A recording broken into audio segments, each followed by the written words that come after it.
I see colleagues are joining. Perhaps we should start, Michael. Okay, I'm ready.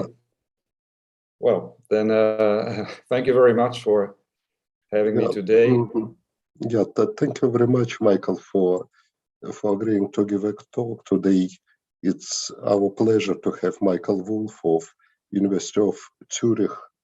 Michael will talk on large dynamic covariance matrices, improvements based on intraday data.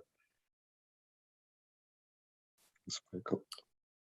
All right, so thank you again, and well, too bad it has to be online, but hopefully next year normal. We can go back to doing the normal business. It's not quite the same virtually. Anyhow, so it is what it is for the time being, and this is joint work with Gianluca Denard, who was a PhD student of mine, well, a shared student who's just now finished, Rob Engle from New York, and my longtime co-author when it comes to covariance matrices, Olivier Ledois, and oops, oh. Oh. It's unusual. Oh, here we go. So it's about forecasting, and forecasting. I have a little weather-related example to motivate from a great movie called Sharknado 2. You may not have seen it. I highly recommend it. You should watch the Sharknado 1 first, and then Sharknado 2 will be easier to understand. And here it's about forecasting weather, like Sharknadoes. It's a combination of a tornado, but with sharks. And then they fall from the sky and eat the people. And so here's the forecast that says 10 o'clock rain, 11 o'clock snow. At noon, it starts getting dangerous. The Sharknado is forming. But at 1 p.m., you still have time to find shelter. But at 2, it's falling down, right? And then you better be undercover if the forecast is correct. But if they already start falling at 1 o'clock, then you have the wrong forecast, and then you may not see the end of the day. So having the forecast right could be, in this case, it's a matter of life and death. In finance, maybe it's more a matter of financial life and death, winning or losing money. So the rest of the talk, we talk about finance and not the Sharknadoes, and that's the outline we introduce, and then we look at the model. We're going to be in large dimensions. It would be easy or easier in smaller dimensions, but investment managers have a lot of stocks often, and we want to help them. There will be a certain tool, nonlinear shrinkage. We're going to put that to some use. So I think in this kind of talk, I have the time. If it were half an hour, I'd skip it. And now our innovation is to use intraday data, and hopefully that'll work better. And we look at the empirical study, how it works in reality, and then we can conclude. So I think I don't have to motivate multivariate GARCH models. They've been around for a long time with many applications in risk management, portfolio selection. But the typical multivariate GARCH models, they don't work, or they don't work well if you have a large number of assets, right? And many of these multivariate GARCH studies, from even up to the recent past, if their applications, they may be below 10, or typically at least below 100, but we want to go to dimension 1000, and many of these models don't work, right? So they suffer from the so-called curse of dimensionality. So there is a solution already. We have a 2019 paper, the DCC-NL. Of course, I'll introduce that again to make the talk self-complete. It works well. It takes the original DCC model of Rob Engle from 2002, uses nonlinear shrinkage, we'll talk about it, for the correlation targeting matrix, and that works a lot better in large dimensions. And now the aim of today is to enhance the performance further, because in this previous paper, we only used the daily data, and maybe we can go better by using intraday data, using open, high, low, and close prices. Right? They're only using 4 pieces of information. We don't use high frequency data like 5-minute returns, one could, but it's very difficult and costly. And this is really easy because these 4 data points are easily available, and the methodology can easily be implemented, and hopefully that'll work better. So what is the model? Of course, we need a few ingredients. So let's look at these. We have N is the number of assets. We're going to having stocks, but it could be anything that you like. And the index is little I. T is the number of data points, observations, capital T. And the index is a little t. So that for us, it will be days, but it could be weeks or months or whatever you like. And now we have like 6 or 7 ingredients. RIT, that's the observed return of stock I, asset I at time little t. And we put that into a vector, RT, that collects all the assets for a given point in time, right?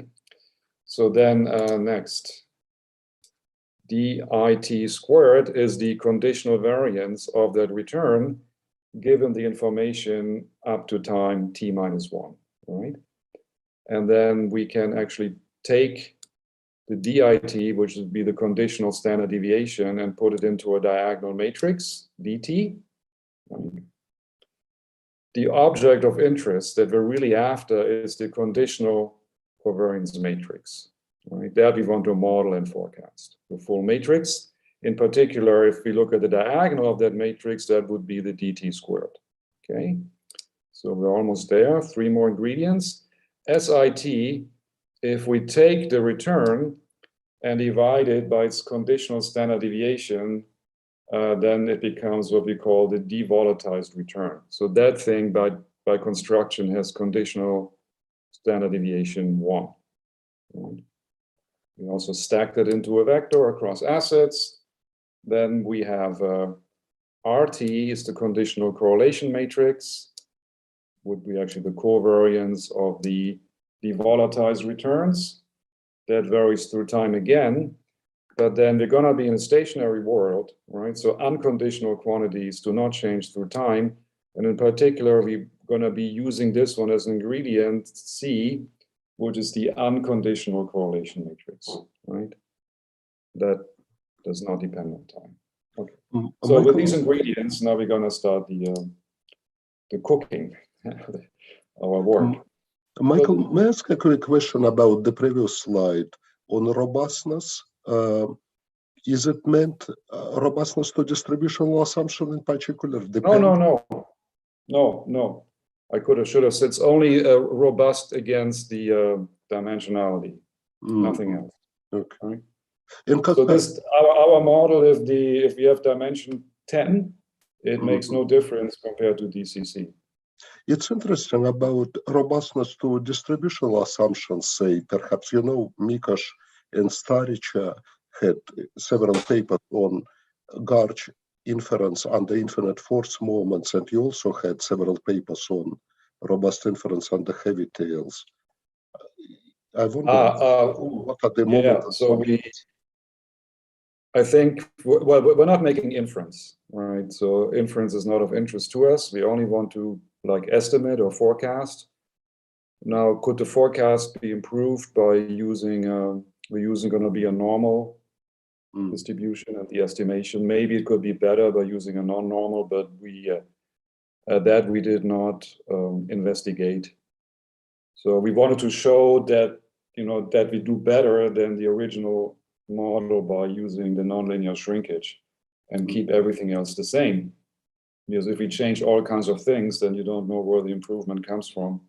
So we leave everything else intact. But of course, you know, we have to code out there. You can change any ingredient that you like. Don't like the normal distribution, use something else. So it's not, doesn't depend on that. Thank you. Okay. Right. So how does the model work? Right. So let's just look at the original DCC. The DCC, I hope that you've seen it before, but if not, it's like a combination of 3 things. First, you go to every asset one at a time, and you fit a univariate model. We're going to be using GARCH 1.1. You can use anything you like. right? It's not specific to GARCH 1.1, but that's the simple one. You know, many people use it. We tried others. It doesn't really make a big difference. You think if you're using, for univariate modeling, there are more complicated GARCH models allowing for asymmetries, but in our context, it doesn't really help. In the end of the day, it's an empirical issue. Does it help or not? We found it didn't really help, so we just stay with GARCH 1.1, right? So we have one model, one asset at a time. We fit a GARCH 1.1. And if once we have the GARCH 1.1, it's the one that's giving us the conditional standard deviations. And then with that, we can compute the devolatilized returns, right? Because that is one asset at a time, and then we can have that full vector ST. And that is needed in the second step. The second step of the DCC models the, well, not quite, but almost models the conditional correlation matrix through time, right? So that looks like a GARCH 1.1, but it's operating on a matrix, not on a univariate quantity. So QT is a function of its own past, right? That's a full matrix, but beta is univariate. And then there's the innovation with the alpha, which is the outer product of the devolatilized returns, right? In the univariate GARCH, the innovation is the squared return. And here we're using then the outer product with the alpha, and then there's a C, and what is that? The C, remember, the C is the unconditional correlation matrix. And so that is multiplied by 1 minus alpha minus beta, because if you do that, no matter what are the values of alpha and beta, well, they must sum up to something less than 1 in the stationary setting, right? Then the unconditional coming out of this is always going to be C. So the alpha and the beta, in some sense, just cancel out. For the unconditional, you recover C. And so that is where the name comes from. We're targeting the model so such that its unconditional correlation matrix is equal to the true one, right? I mean, this does not depend on any GARCH but it's the true unconditional correlation matrix, which is recovered or honored or kept the same in the DCC, right? Now, even if, yes? And the parameters should be the same for all elements of the correlation matrix? Yes. Yes. Otherwise, it doesn't, I mean, I don't know if you can still guarantee you get something proper out of it. So that's the DCC. Of course, it's highly misspecified, right? That can't be the truth. But to get something properly specified in this high dimension, nobody knows what it is. And even if you could, you wouldn't be able to estimate it. So it's a very simple model. It's just one beta and one alpha. It's the same. And well, it's pseudo because you cannot guarantee, even if this one's a proper correlation matrix. But then with innovation, that one typically wouldn't be. So like the diagonal elements going to be close to 1, but not exactly equal to 1. But then you do the usual trick. I mean, there's no trick, usual operation. You consider it like a covariance matrix and then turn it into a correlation matrix by the usual operation, right? So now that's the RT, conditional correlation matrix coming out of that step 2, and now you're done, right? You have the conditional variances from the univariate modeling. You have the conditional correlation matrix by equation 1, and then re-standardizing, and now you're done. You're just combining variances or standard deviations with correlations, and that gives you the covariance matrix, right? And then for estimation, you need some distributional assumptions. So we're assuming multivariate normality, but you can assume anything you like, right? You can even model the conditional mean for practical purposes with daily data. It makes no difference, so we set it equal to 0. So that's the original model from 2002. And it works fine. And for 10 assets, 50, maybe 100, but not for 1,000. Right? So that's where we came in the 2019 paper. How can we make it better? Robustify in the dimension sense by using shrinkage. And here I put this in red. You say, maybe I'm going to apply shrinkage to this sigma t, but that doesn't work because all our shrinkage methodology that we have developed in the last 15 to 20 years is designed for IID data, actually, in particular, designed for objects that do not change over time. Of course, you can apply our code to this matrix, and we tried, but it doesn't work that well. So we need something that doesn't change through time, and that's that matrix C. C is a constant matrix. So we can use our shrinkage methodology to get a better estimator, right? All these things in practice you don't have. The true C you don't know, you have to estimate it.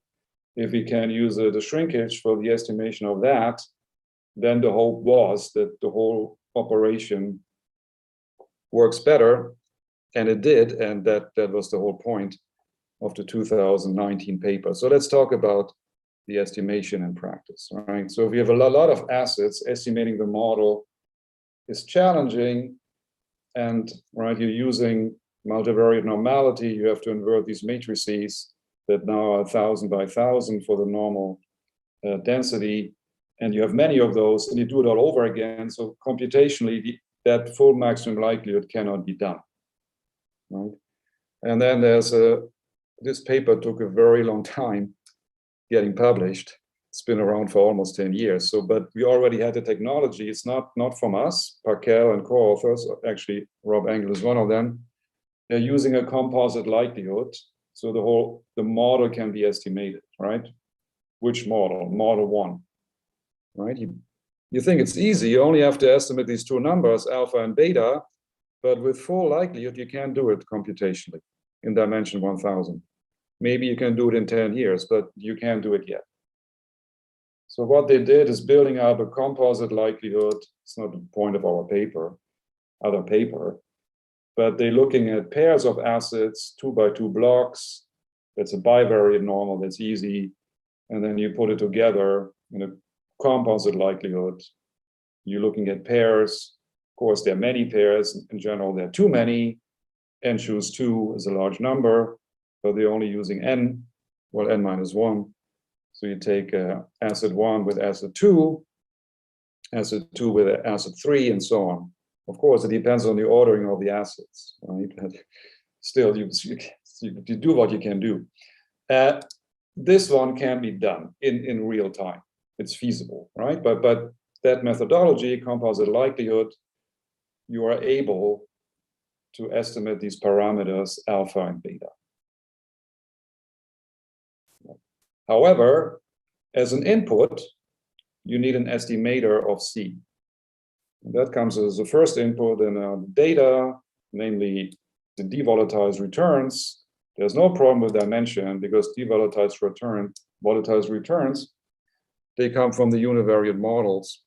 And univariate models are very easy to estimate. If you have 1,000, well, you do it 1,000 times. There's no problem. That's very fast. But you do need this input, an estimator of C, right?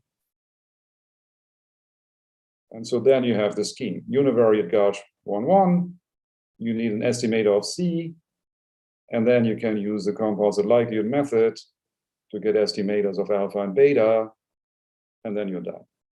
And you can estimate and forecast your covariance matrices, right? And then maybe, well, I'll talk about it maybe briefly. So what Rob Engle did, what you would do, back in 2002, how do you estimate C, the unconditional correlation matrix? Well, you realize it's the covariance matrix of the devolatilized returns, which you have, and then you use the sample correlation matrix, right? Which is then, a sample covariance matrix of devolatilized returns. And there's no problem if you have dimension 10. Estimating a covariance matrix with dimension 10, there's no problem. But if you have dimension 1,000, estimating a covariance matrix is a big problem, unless you have 10 million data points, which you don't have in practice, right? We're going to be using about 1,000 data points to estimate a matrix of dimension 1,000. So number of assets and number of assets and number of data points are about the same. And then using the sample covariance matrix is a very bad idea. Don't do it. Right, and so that's why Olivier and we have worked on this for like 15 to 20 years, how to better estimate an unconditional, we only think about IID data. Devolatilized returns aren't exactly IID, but this is financial engineering. There's no proof, right? We have lots of proofs in our previous papers for IID data, but we have no proof here. Does it work, does it not work? It's not annals of statistics, it's financial econometrics. Okay, but we have been using all kinds of shrinkage over the years, first linear and then nonlinear, and nonlinear is really better in large dimensions. To explain it in all detail, it would take an own talk. So that's not the topic, but I can maybe take 5 minutes to give a bit of the intuition what we're doing, and the details are to be found in papers that we have written, but I can't go to the details, but intuition. So our contribution in the previous paper is use better estimate of C with a nonlinear shrinkage, because what Rob had done is the sample covariance matrix of the devolatilized returns that doesn't work well, right?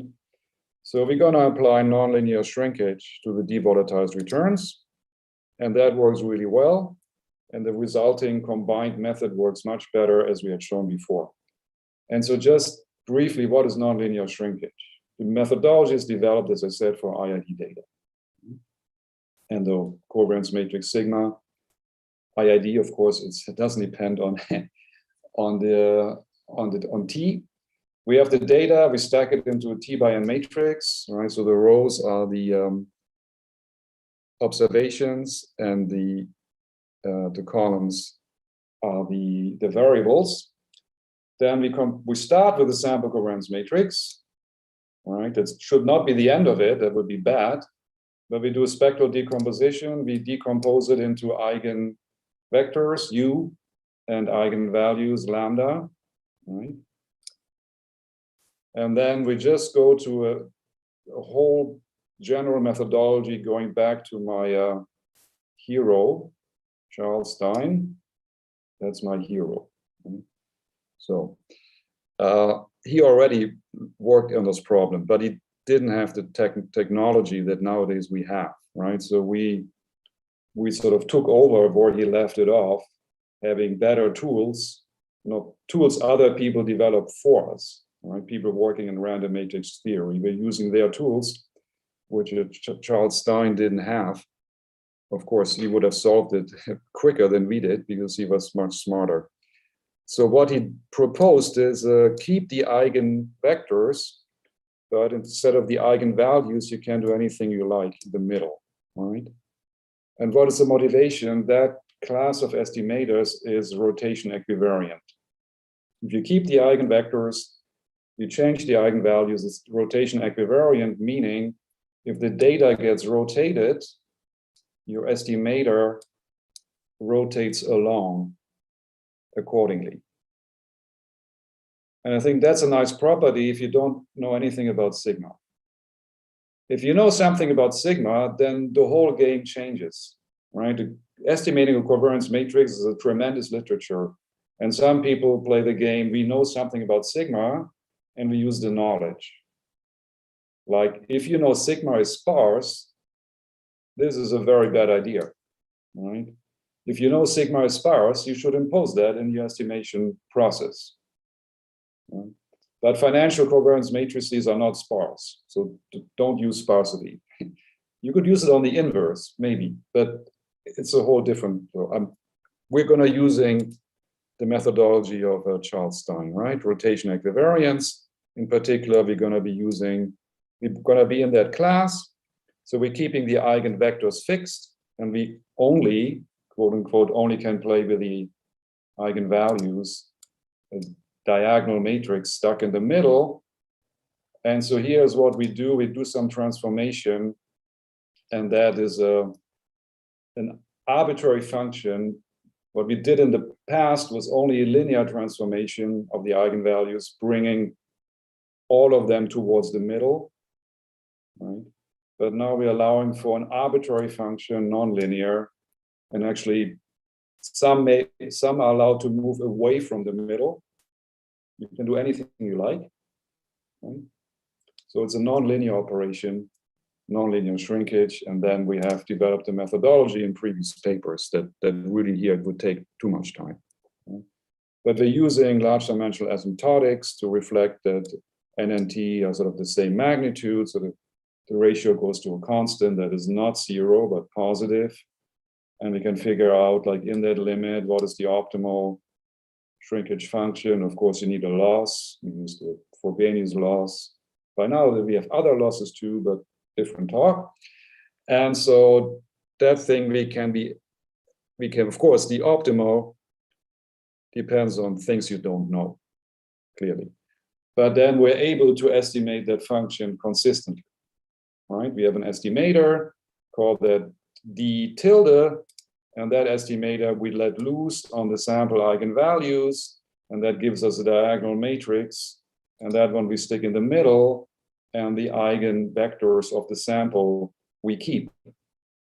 That's nonlinear shrinkage. The best I can do in 3 minutes or 4. Right? The details are very Hi, complicated. Michael. Yes. Hi, Michael. Maybe you can give us another 1-2 minutes, maybe some intuition. So why this strange thing helps in large dimensions? Why you shrink and suddenly something improves, whether linear, non-linear? Well, why? Okay, how much time do I have? I just really not. So what if you, right.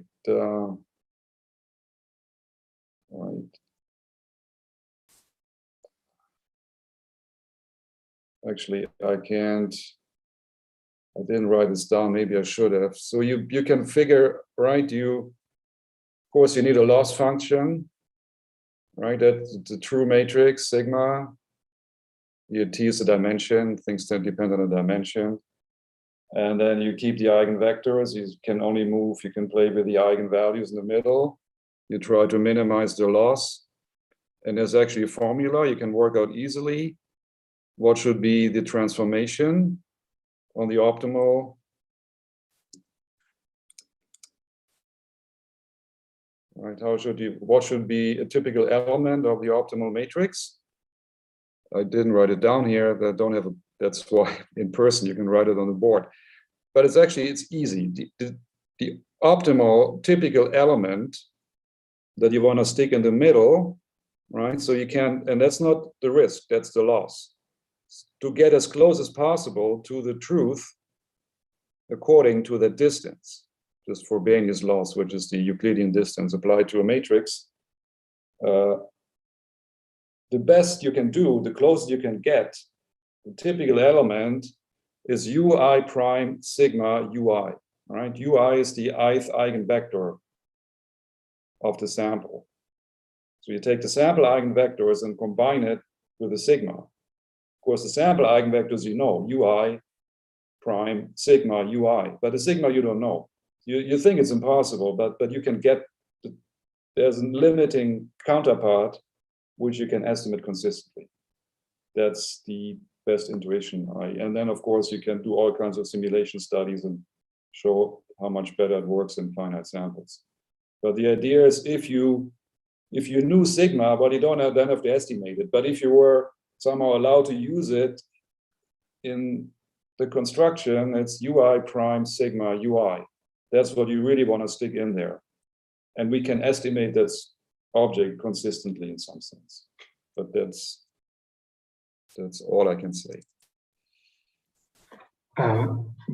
May I clarify? Sorry. Yeah, I was just wondering, so when you say this shrinkage, are we shrinking towards zero or towards a sample? No, listen, I'd be very happy anytime you want. I come back in person, online. I talk about nonlinear shrinkage. I'd be very happy. It takes an hour. We're shrinking. Well, we're basically moving, in the global sense, we're moving to the average sample eigenvalues, right? Not to zero, no. Okay, but also related then, but then do you need all eigenvalues to be bounded away from zero in this case for Yes, your we large? do. But Yes. wouldn't be this very like restrictive assumption in the case of thousands of dimensions, like?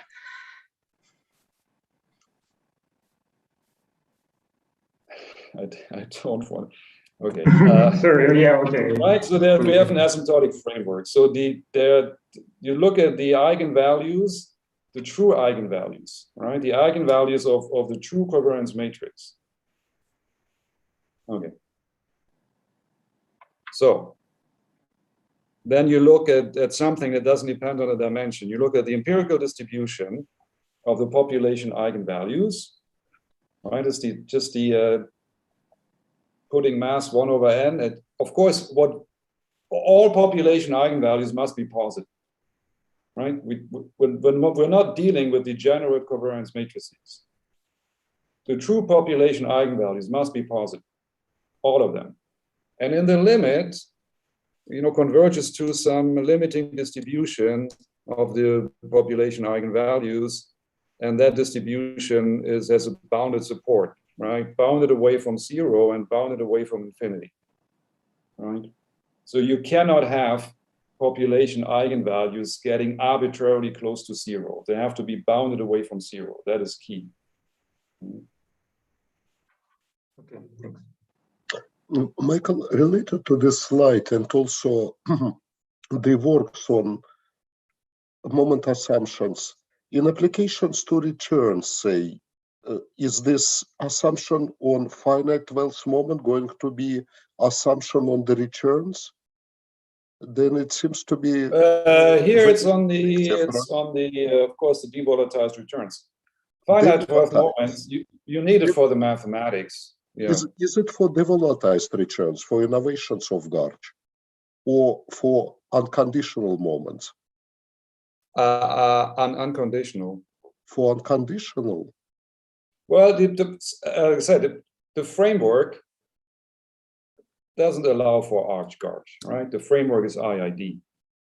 So we're applying a methodology outside of its proven framework.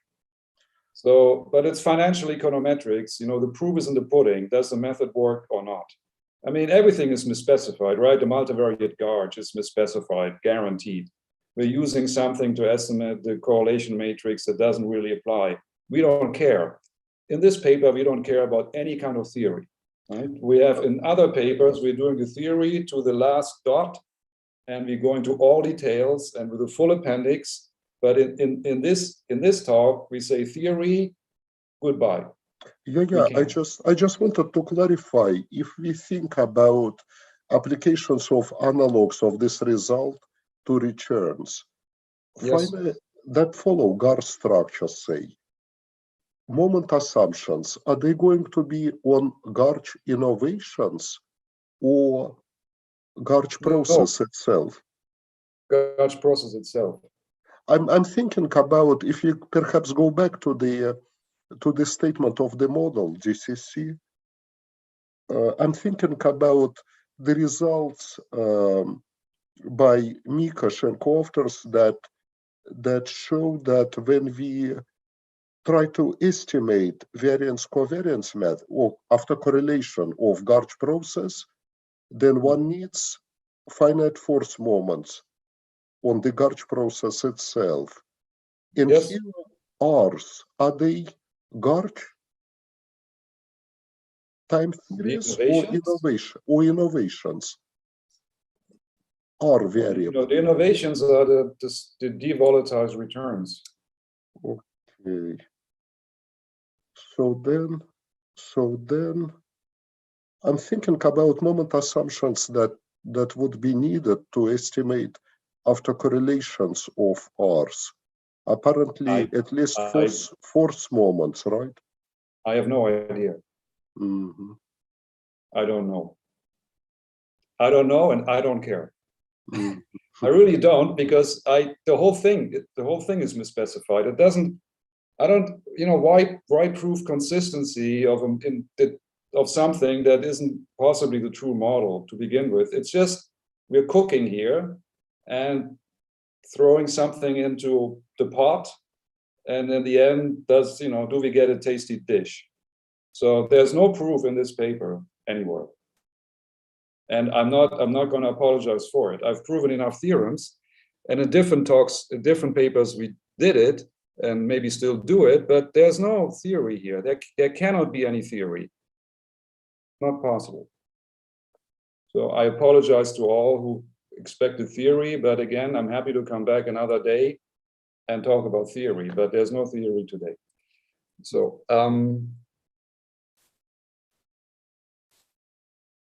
so that would be the 2019 paper, and that we've done. And so what's the new thing in the paper? All right, so fit the GARCH 1.1, and that was the innovation, come up with a better estimator of C, and then use composite likelihood, so as before, right? But the innovation was the second step. That was the 2019 paper, but what's the point of this paper? Can we do better by using intraday data? Because before we only used the daily data to estimate the models, right here. Oh, okay. So think about modeling, just the first step, right? The first step is modeling univariate volatilities. We're using so far a GARCH 1.1, and the key thing is the innovation is the squared return from the previous day, right? But now, can we do better than that? And so there's a univariate literature on using better innovations, like, because really, what is the squared return? The squared return is an approximation of the variance, but really a bad one, right? You're just using the squared return. Can you get a better approximation for the variance, which we call here volatility? Can we get a better approximation and use that one as the innovation?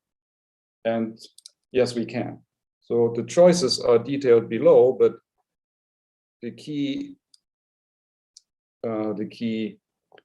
idea is we're going to be using, instead of just one object, the return, right, and then we square it, we're using 4, but only 4, and they've been around for a long time, and they're easy to get and don't cost a lot of money, which is using price data, open, high, low, close. 4, right?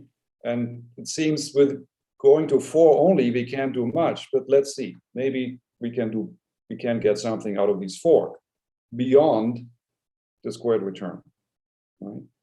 And now you can think, well, we're using that in the first stage only. Well, we get better univariate volatilities and keep the remaining stages the same. That already helps.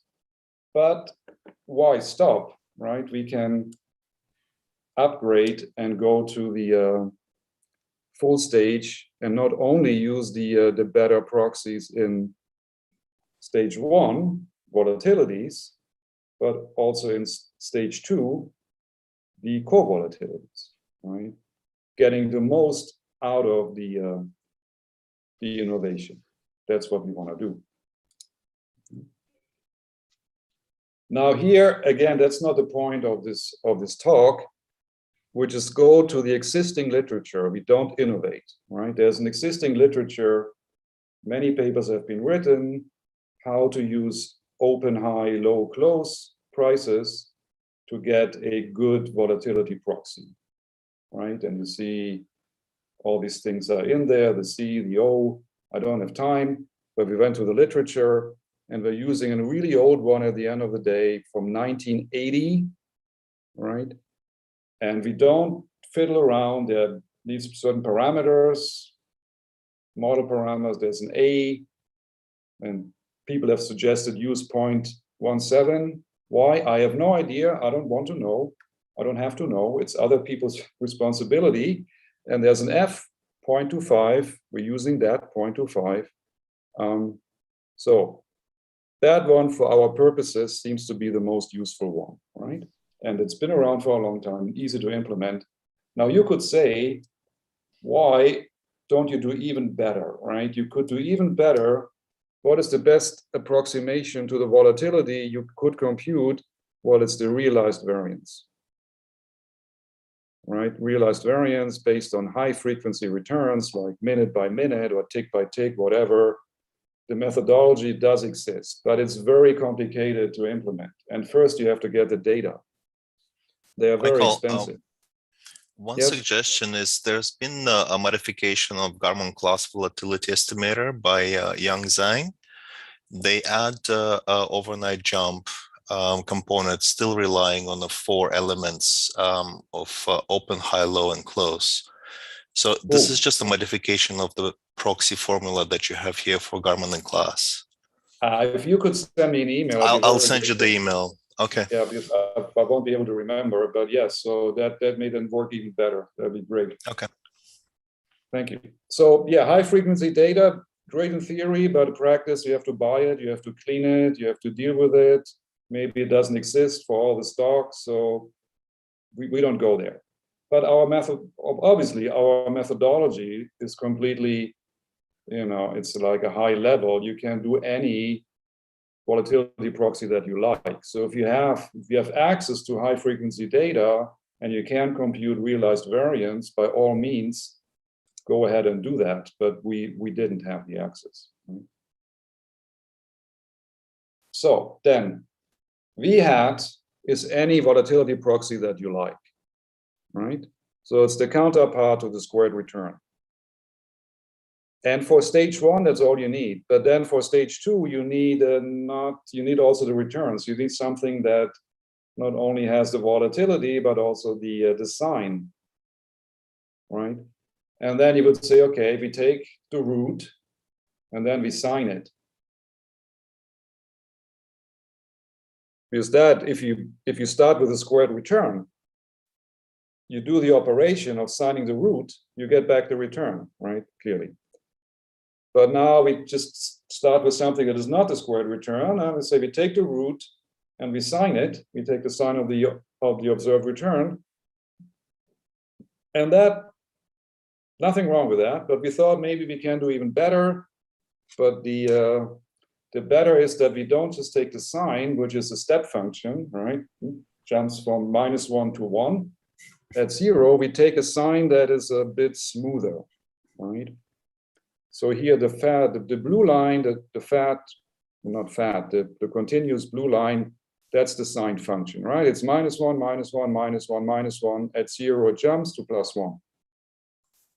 And then we're saying, well, we can make it a bit smoother, right? We smooth it out, and then we take how to smooth it any way you like. We take the scaled hyperbolic tangent function that just looks like that. But what does it do? What does it do? And let's say focus on the green one. We're going to be using the green one, which is the input parameter is 100. If you use the input infinity, you get back the sign. But we're using the green one. That for like things that are not very close to 0 is equal to the sign, all right? But when it gets close to 0, then we're shrinking it. And the idea roughly, if you have an observed return close to 0, well, there's a lot of noise in it. It could have gone either way. You actually, in a sense, there's uncertainty about the true sign. And then, so what is our reasoning? Small returns that are close to 0, they will be moved towards 0, shrunken. But we only want that, it's based on the reasoning comes from finance, it's a bid-ask bounce, right? And a typical bid-ask bounce is 5 basis points. So then you see here it starts 0.05, that's corresponding to the 5, and the rest we leave alone. And then we get 100, if your returns are in percent. If you don't use percent, then you use 10,000. That comes out from the math, right? And of course, so actually maybe we have no proof of that, but people might disbelieve us, but we came up with 100 by thinking along these lines. And then we tried it out, and it actually works best in practice. Of course, we could be excused of first trying it out and then backward reasoning, but we actually, if you believe us, we reasoned first and then found that it actually also works really well in practice, right? Now, let's look at an example. So we have ExxonMobil. That is the observed return. We don't care about the sign here, so we put everything above zero by looking at the absolute value, right? So the return in the absolute value moves like that. If we take the root of the volatility proxy, you see it's sort of moving along, but it doesn't have the big, right? I mean, volatility proxies can never get very close to zero, right? Because the true volatility should not be zero. So returns can be zero, almost zero, but volatility proxies not. So it doesn't really ever get close. Down here, also, it doesn't move as much, right, above. It's sort of a condensed version of the observed return in absolute value. That would be just that, right? Of course, we don't care about the sign, but we're just taking the root. The sign we know, the sign of the true return. If we now do that shrinking, then you see we're moving some closer to zero, not the big ones. The big ones remain unchanged, and some actually get very close to zero. Right? Of course, the big positive, the really big ones, we don't do anything. But the small ones can get moved to zero. Michael, perhaps related to this diagram, can we take a look again to the definition of the volatility estimator, volatility proxy, Garman and class? Yeah, there were several papers by Granger and co-authors on the use of absolute values of returns as a proxy or powers of absolute values. So that can also be handled, right? I don't know. I don't work in that literature, right? We're just it's like we are going to in the market and look what is on the shelf and find. I mean, there are a couple others. We didn't try that many, and this one for us worked the best. But again, maybe you can do better. But it's not our innovation here to come up with the best proxy. Right? Say, take any proxy that you like. That's sort of up to you. I mean, this one we have it programmed, but you can use others, anything you like.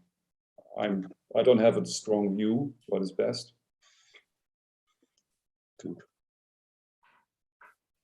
So how about when we go to co-volatilities, right? If we just take the cross product of the regularized returns, that is what we have done before, then we get the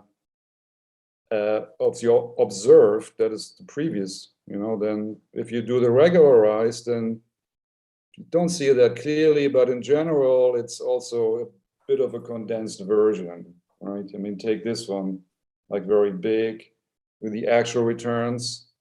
You take the regularized returns, it doesn't move as much, right? And also, so just one picture. Right, so now we have various possibilities. We only use the innovation in the first step and keep the rest the same. So we call that then ID. But if we also use the innovation in the second step to estimate the alpha and the beta, we call it IDR. So ID stands for intraday, but only the first step. And intraday and use the regularized returns. So IDR means step 1 and step 2. That's our notation. And so now at the end of the day, we'll see how well does it work in practice. And do we get benefit compared to what we did previously, the squared returns. Right? So We're using backtest exercises, focusing on the GMV portfolio, so we don't have to deal with the estimation of the mean, which is a difficult problem.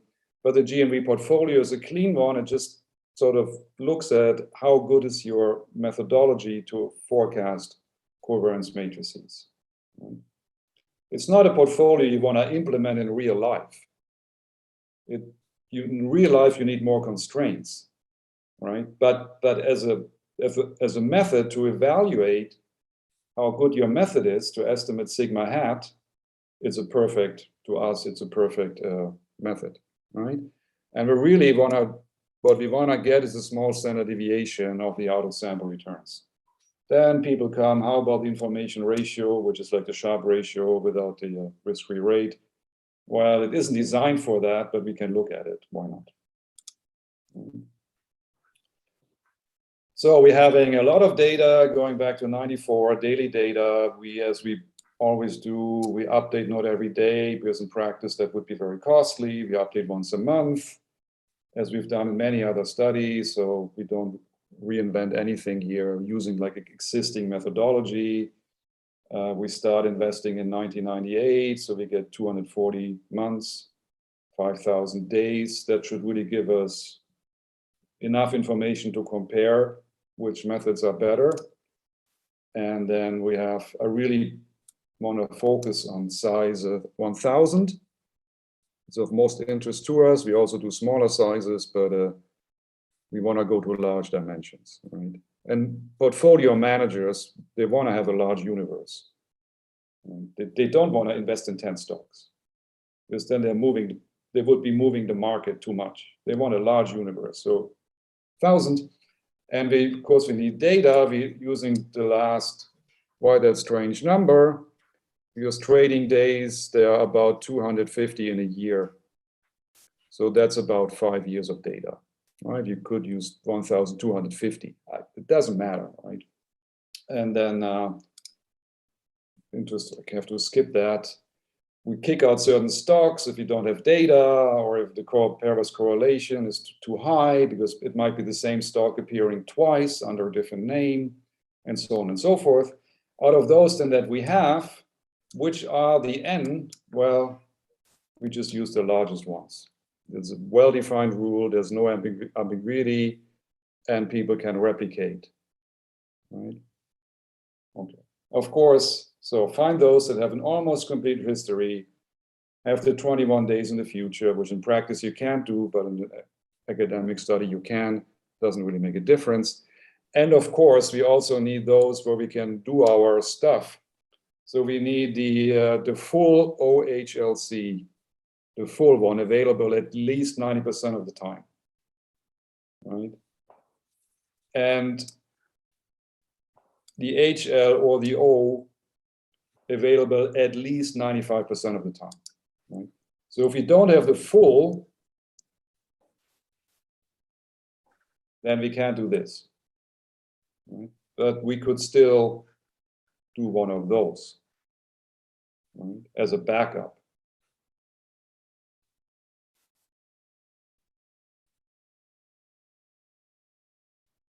And if we have nothing, we use the squared return. But we only allow this like 5% of the time. Okay. Right, so well, everybody knows the GMV, the global minimum variance portfolio. The only constraint that you have, the weights must sum up to 1. You must be fully invested. And that's the analytical solution, which depends on sigma. You don't have it. And then you stick in your estimator of sigma t, right? But there's no mean vector. That is a whole different ballgame. But we don't care.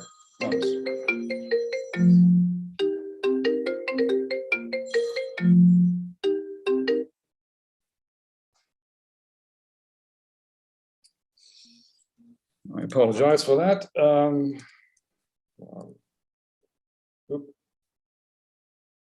Where did the talk go? Here. Right, so in practice, we stick in sigma hat. And what are we doing? Well, we can do 1 over n that doesn't use any estimator of sigma. just as a benchmark. It's not a, some people claim it's a good idea, but it's not a good idea at all. But just to stick it in, and then that would be our 2019 paper using just the daily data and the squared returns. Then we're using the new methodology, but only in step 1, the ID, and then the full one in step 1 and step 2, the IDR. And we really care about the standard deviation, right? We have 5,040 out of sample returns, pseudo out of sample, and then we take the standard deviation of these 5,000 returns, and we want to get a small number, right? The smaller, the better.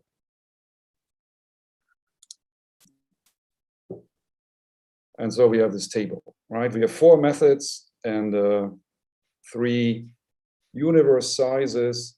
If, you know, 1 over n is always really bad. So some people say it's hard to beat. Well, if you can't beat 1 over n, maybe you should find a different profession. I'm sorry. How can you say that? But the all these methods easily beat 1 over n. But in dimension 100, you see it doesn't really make a big difference. 12.33, 12.07, who cares? So it's statistically significant. Small difference, but statistically significant. But let's go to the, and 500 will be in the middle, but we really care about 1,000. So 7.88, right? As opposed to 20, you can outperform 1 over n easily. So it's almost a third, right? You're going down from anyhow. So a big reduction. But to our own amazement, we really didn't think we could be that much better. We were hoping maybe, you know, going 1 percentage point down. That to us would have been a big deal, from 7.9 to 6.9, which we actually achieve if we only use the ID in the first step. But if you go to the second step as well, IDR, we go from 7.9 to 5.9. And to us, we were extremely pleased to see that. So that's a big deal with a very simple innovation. And Michael, can you please remind what are all these numbers in this table? How do you measure the performance? That. Right. So what is that? Oh, you compute, right? Once a month, you compute your portfolio, right? W hat. Yes. Portfolio, right? And then you use that portfolio during the month. Every day you get a return. Right? So right. It's the return on your portfolio. And? Yeah, and then you have 5,040 returns. Mm-hmm. Right? You have 5,040 numbers, of which you compute the standard deviation.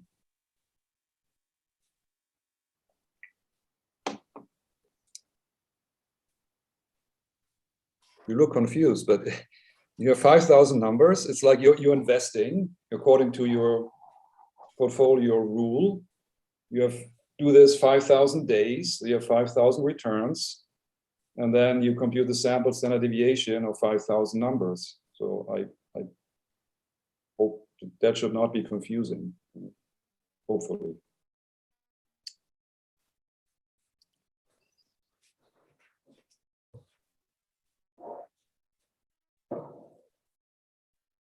So for us, this is like the end of the story. If people want to look at information ratios, which is the average return divided by the standard deviation, you know, the problem is not designed for that.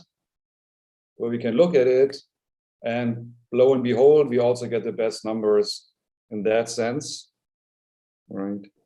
And compared to investing in 1 over n, we can double that number. But that's, you know, it's nice to know, but it's not the problem we're trying to solve. But, okay. And then you can look at actually turnover, because, you know, in practice, you don't want to do that. we don't recommend doing it in practice. We only use it to evaluate how good is our estimator of sigma t. Because you have too much turnover. It would cost you too much money to run a portfolio, but still, you can look at these things, and the turnover is actually the least compared to the other two. And the gross exposure, which is the sum of the absolute weights, it's also the least. So this portfolio is actually, it's most user-friendly. Of course, in practice, you want to impose further constraints in your Markowitz, but that's then a practical problem. You can do all kinds of things in addition, but it doesn't give you crazy portfolio weights. It's actually, if you will, it's better behaved than the DCC-NL and also the ID. So not only does it work the best, it's also from a practical perspective already somewhat user-friendly. Right? You have to make it more user-friendly, but that's then up to the portfolio manager. And so, yes. So then we can conclude that the multivariate GARCH has been around for a long time, but don't work well in large dimensions. We had in a 2019 paper sort of solved that problem. There are two ingredients. One is not from us. It's been there before, but the nonlinear shrinkage, that was the innovation in the previous paper. But now, in addition, we can make it work even better by the very, well, pretty simple additional work of just using intraday data. You don't need high frequency data. That's our selling point. This can be implemented in practice without much work and cost, right? And it really can, not at dimension 100, no, but dimension 1000, the difference is really big, bigger than we had hoped for. Right, so we are very pleased, and that would end my talk. And here are some references that I've mentioned before, and they're written out in detail here. So should there be any further questions, I'm happy. Thank you very much, Michael. Colleagues, please, if there are any questions or comments. It's a nice. Nice talk. Thanks, Thank Michael. You. The question is, of course, so regarding what this shrinkage is shrinking towards. And your point, and I don't want you to prove the theory or to spend another hour doing a different paper, but in principle. So in financial econometrics, what do we shrink towards in your view? So you're saying that there is no sparsity in principle, but of course there are different types of sparsity, right? You could view there's this, you could view bandwise matrices, which yes, you could use sort of blocks. There's all kinds of things that you can sparse towards. And I guess the question is whether this. Well, you can do anything you like here. Of course, we're using our own methodology since we've been working on it for so long. You can do again, just don't use the sample, right? So that should be clear. In large dimensions, we have a dimension 1000, and you have 1200 data points. Using the sample covariance matrix is a very bad idea. Don't do that. Now, what should you do? There are many proposals, right? And some people use don't do sparsity here. Well, that would be crazy, right? Correlation matrix or finance returns is not sparse. You can think, oh, the inverse might be sparse. Okay, you can. We didn't. Use sparsity on the inverse. That may work well. I have no idea. We didn't try. You could say, oh, there's a factor model. You can use a factor model by all means. Anything you like. But we can't prove that what we are doing is the best. We only tried that. But you can do other things, and our method, don't say you have to, but you certainly don't use the sample. And if you don't like our proposal to estimate C, take another one from the literature. Many people work on the problem, and then, you know, it may work even better, could, but we never tried, right? So we only, well, in the 2019 paper, we compared nonlinear to linear shrinkage. And that makes a difference, right? So don't use linear shrinkage, even though we worked on that. But if you use shrinkage, use a nonlinear shrinkage. The code is out there. And if you like something else, do something else. You know, but don't use the sample. That's our message. Yeah, that makes sense. Now, the other question is on the use of intraday. I mean, in a way, it's sort of like using this a range. You use a range as an estimate of volatility. Realized yeah, range type stuff, right? Yeah, so actually, there's the range. Yeah, you can use that. Yeah. So exactly. So then it's just a realized range used as this. So in a way, the fact that you get the smallest standard deviation is just because you use realized information. So it's sort of yes, I guess the message is that you know, before we're using the squared return, and that's not the best. So these proxies are better, at least in our framework of DCC-NL. Of course, there cannot be any proof of that. I can't prove mathematically that in the DCC-NL framework, this would give you better results. It's all about, you try it out on the data and then you compare. Right? You can't. Well, wouldn't that come sort of naturally because you're using more? This is just like using realized range in addition. Just like, you know, using realized versions of GARCH models, you get better in-sample predictions by definition. Here you have a better set of weights in sample. Yes, I cannot offer any intuition. Just, you know, it's a different literature. People have been working on this for a long time because they figured the daily squared return is not very precise for measuring variance, and we can come up with better estimators or proxies. Of course, you know, nothing can beat. I don't work in the literature. I'm just using. I think nothing can beat the realized variance. That should be the best. But it's very hard. First, you have to get the data. You have to clean it. So we couldn't use it. Maybe in the future we get access, so that would be a follow-up work. Would that work even better? I think yes. By how much? No idea.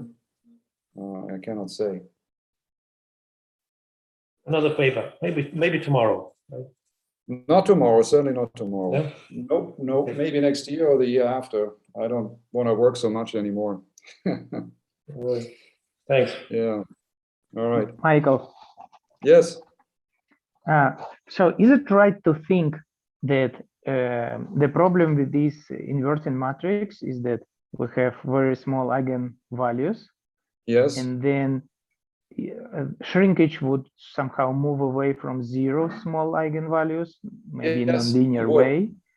Yeah. And while like PCA, principal component analysis, would just cut small eigenvalues. Yeah, and, the people. Yeah, I know. Yeah. So you promote this shrinkage as opposed to PCA. So why it is expected to be better to move them rather than to cut? Well, I mean, so what these people also do, right? They keep the sample eigenvectors, and they only play with the eigenvalues, right? So the very small ones get truncated, and maybe the big ones they leave alone. but that is right. It's in that class. You do something to the eigenvalues, anything you like. Okay, so truncating the small ones and leaving the rest alone, well, that's actually a nonlinear operation. Right? Just the small ones get truncated, the rest left alone. That's a nonlinear function applied to the eigenvalues. But we allow any function, and we find the optimal solution. So we have a mathematical proof that cutting the small ones or truncating the small ones cannot be better because we have the best. So we have the best possible transformation among all univariate nonlinear functions. So whatever other people do cannot be better. There's a mathematical proof. Of course, the proof is asymptotic. Then you go to finite samples and you can try it out, right? But we have an asymptotic proof that we have the optimal solution. And so Yeah. And also, do you have any practical kind of suggestion, since the method is optimal for IID data and returns are not IID, so do we in practice should do something with returns before doing this shrinkage stuff? Yes, you should not. Well, that's exactly what we're doing here, right? Because we have to find something. In a sense, it's this operation here. That's what we're doing because we're not applying it to sigma. In practice, would be sigma hat. You can stick sigma hat into our black box nonlinear shrinkage function. We tried as a comparison. It doesn't work that well. It helps, but it doesn't work that well because the nonlinear shrinkage isn't designed for things that move through time. That's why we went into this multivariate GARCH framework and found in that whole framework, in that whole operation, we found that one object that is suitable for our nonlinear shrinkage, namely the C. So that's kind of the key to success. We're having some methodology that has a non-moving ingredient. That's the basis for everything, right? We're building on that insight, and that's why we cooperated with Rob. Where could we use nonlinear shrinkage? Is there something somewhere that doesn't move through time? And then he said, yeah, I have one version. It's a version. You can do it other ways. So I have one version of DCC that has an ingredient that doesn't move through time. Then we had hope. And it worked. Yeah, I see. So you're talking about choosing the estimate to apply this method. Yeah, so you found this unconditional, matrix. My question is, once you found this estimate, then you have to estimate it using these shrinkage methods. Yes. And then when you put something, you fit your transformed returns, you feed whatever transformation you do. So you want also to have IID in this data which you feed there, or as close as possible to IID. Yes, that's exactly what the closest to possible. They're certainly not IID, but the whole thing, the closest that we can find to, IID is the where is it? Sorry, come on.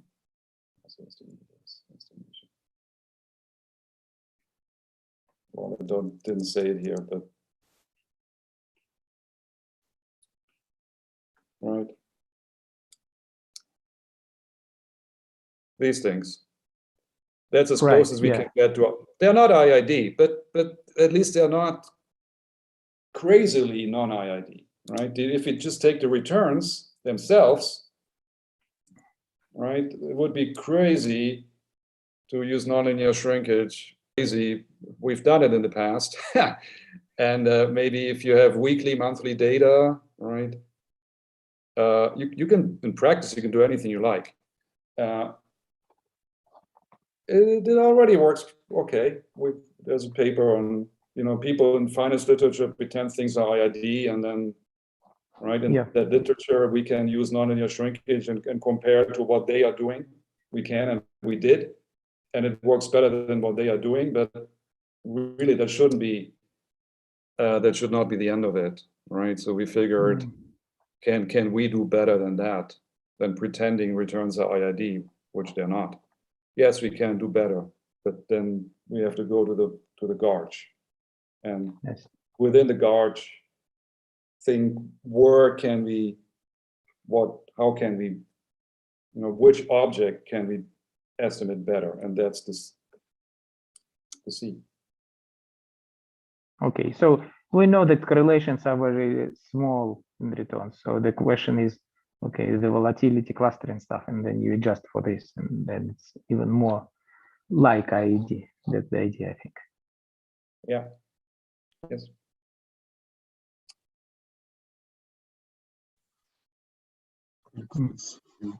Other questions? Michael, Thank you. may I ask you, considering comparisons with 1 over n of different characteristics of performance of the portfolios, are these estimates or forecasts of the performance measures? I was thinking about confidence intervals or confidence bands for the measures. If you look into the tables, for instance, can one say that's why we use that's why we do a test.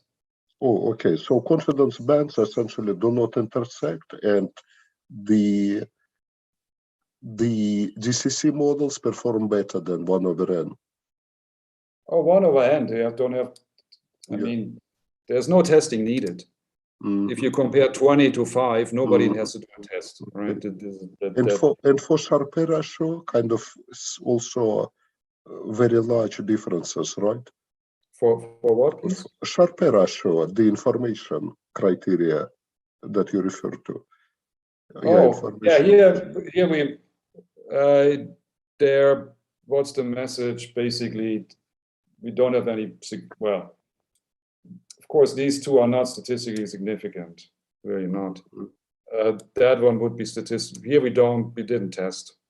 But we could, in previous papers we did. We have a test for that as well. Yeah, that would be clearly significant. And this is for real world data, for real world returns, right? Of course.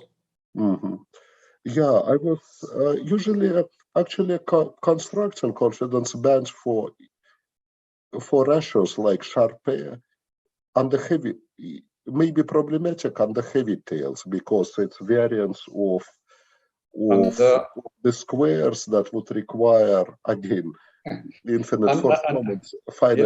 It's something that we just work on new approaches to measurement of volatility clustering. So I was thinking about this again and again. Thank you. Under heavy tails, the Sharpe ratio does not exist. Well, if second moment is infinite for sure, but if fourth moment is infinite, there will be problems with estimating variance of that naturally. To make inference, you need four moments. Right? If you think you only have 2 moments, but not 4, then all I can say, look at the numbers, and inference is not possible. There's nothing you can do. Yeah, it's kind of similar to Gini and the heavy tails. Also, inequality measure inference problematic on the heavy tail income for similar reasons. Yes. Thank you. I want to just also quickly clarify. So when you do this out of sample performance test, like look at the out of sample do, so you rebalancing basically portfolio on a monthly basis, right? Yeah. And your data is daily. Yes. But then do you take these sigma hats? Are they forecast for 1 month ahead? I didn't have time. So we have daily data, but we only update once a month. So what we do at the beginning of the month, we do 21 forecasts, right? Okay. And then we take the average of the 21. Okay. That's what I see. And another was question. So, for this global minimum variance portfolio, you need an inverse of the sigma hat, right? But you're shrinking C matrix, unconditional matrix. But is it guaranteed that this sigma will be invertible in general, or do you take some pseudo inversion? No, it's a guarantee, right? The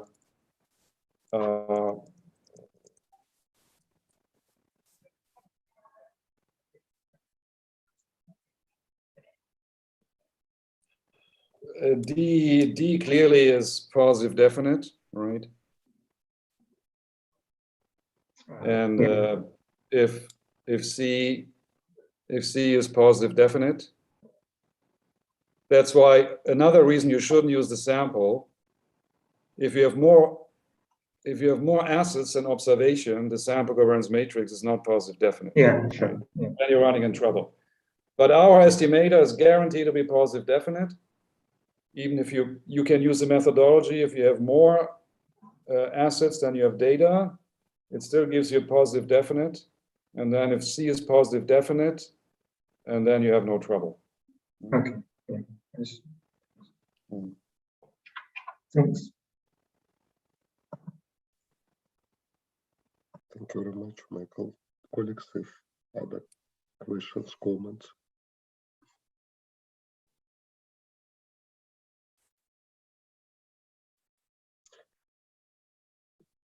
Michael, thank you very much for the very interesting talk. It was great. Thank you for having me. In person, albeit online. Okay, I hope to make it one day in person. Okay, have a good day. Have a good weekend. Before we go, there's indeed there will be an opportunity to meet in person in July next year.